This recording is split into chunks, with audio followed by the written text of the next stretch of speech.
Alright, what's going on guys, and welcome to the video. So two things, just bear with me, I am a little congested. I just got the most recent case of COVID, um, but I feel fine, I'm doing alright. It's just a cold now, and also it's been very hot here today, so I have the fan on. But we're going to be on Proc, and on this map, what do I always do? I come to this bush, and from here you can spot a lot of stuff. Keep in mind that as this game develops, a lot of people start to learn about these passive scouting areas. And recently, I tried to come up here in the LT432, and I think an even was in here, maybe, and a bulldog here, I believe. And somehow I got lit with 39% concealment. But people know about these areas; they'll blind fire you even if you're not spotted. Just keep that in mind.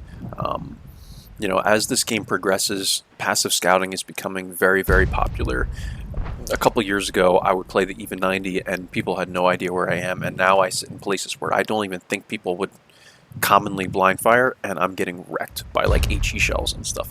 So just keep that in mind, that this bush is only good for so long. Like once everybody knows that you're going to be in here, if they're looking at the enemy team and they see even 90, they're like, he's got to be there. People are getting spotted here. They put two and two together, and then they start blind firing you with HE shells. Already starts blind firing you. So keep that in mind.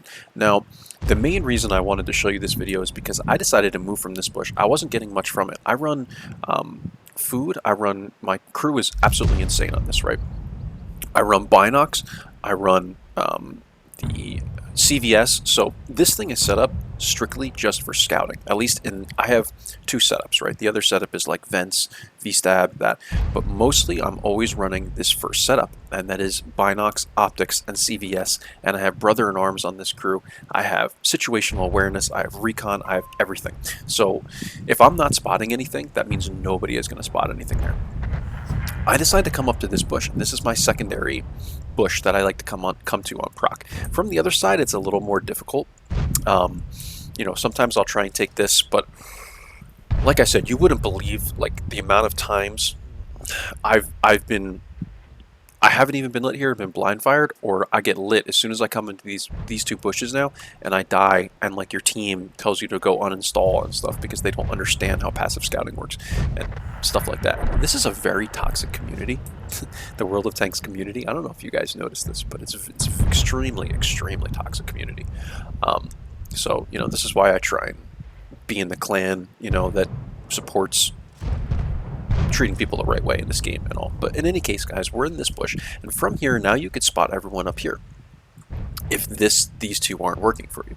So I come up here, and from here I know I'm going to spot heavies coming up, because as I said, I have the CVS, I have the binocs, the view range is just absolutely insane. So from here you can spot heavies that have no concealment and they're in the wide open, and occasionally TDs will get shots.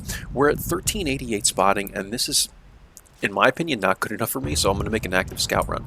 I see that the other even 90 is being really passive wherever he is, so I'm going to use this tank's mobility, and I'm going to make an active scout run. Now, the even 90 is not really made for active scouting, so I make one pass, and I'm debating whether I want to make a second one. I don't see the even 90 here, but you just have to be cautious of this, that this tank, like it's really only made for passive scouting. It can active scout, but it just doesn't really have the engine power to do it very well. And also, you have literally no armor at all. Like, you'd be better off doing it in an LT432, where maybe you might bounce a shot on the turret or something like that. But this tank has nothing. I mean, if you get tracked, you're screwed. People will just auto lock you, and that's it. The one thing this tank does have going for it is that it can, weave pretty well, because it's so small and tiny that people miss it a lot. Like, I don't even know how people get shots into me when I'm trying to hit an even 90 on the move, man. It's very, very difficult. So I guess in a TD it might be a little simpler, but you have better dispersion and stuff like that. But even when I'm trying to hit, one of these things in like the LTTB, which is pretty accurate and stuff like that, forget it. So this is another common play. I like to dive down into this ditch. E50 joins me here. He's full HP, so I know that I can make this work. We're at 2600 spotting, and yeah, to talk about, Malinovka, a lot of these plays that I make here are plays that other people are going to be making, right?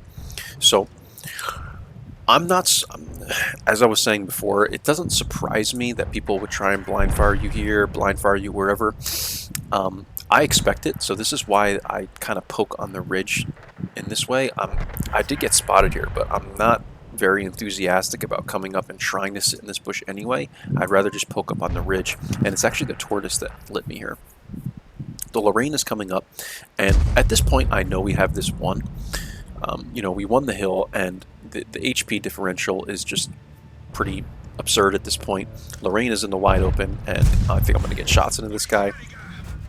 He tries to take a moving shot at me, he misses, takes another one and it misses, and yeah, this game is pretty much over. So we're going to move up a little bit. I'm going to, of course, go after the E5 and try and find the even 90. It looks like the even 90 just appeared right here and got killed a second later. He was sure enough in this bush, and this is why, another example of why I wanted to bring you guys this video, is that sitting in this bush the entire game is only going to do you so much. This guy's team was not very good, but he would have been better off like moving up into here, doing something else when my entire team was up here. He just sat in this bush the entire game. He might have AFK'd in there. I don't even know. But in any case, guys, I'm going to come by the tortoise, I'm going to track him, I'm going to get some extra damage there, and we end up with 488 damage, 4,477 assists. I believe there was some blind damage. Oh, it's not even over yet. The E5 is still alive. I totally forgot. So E5 gets a shot into me, you know, not surprised that he's targeting me, and we end up cleaning up the E5 as well. 922 damage, 4,575 assists, and I think there was some blind damage here. So there's the game.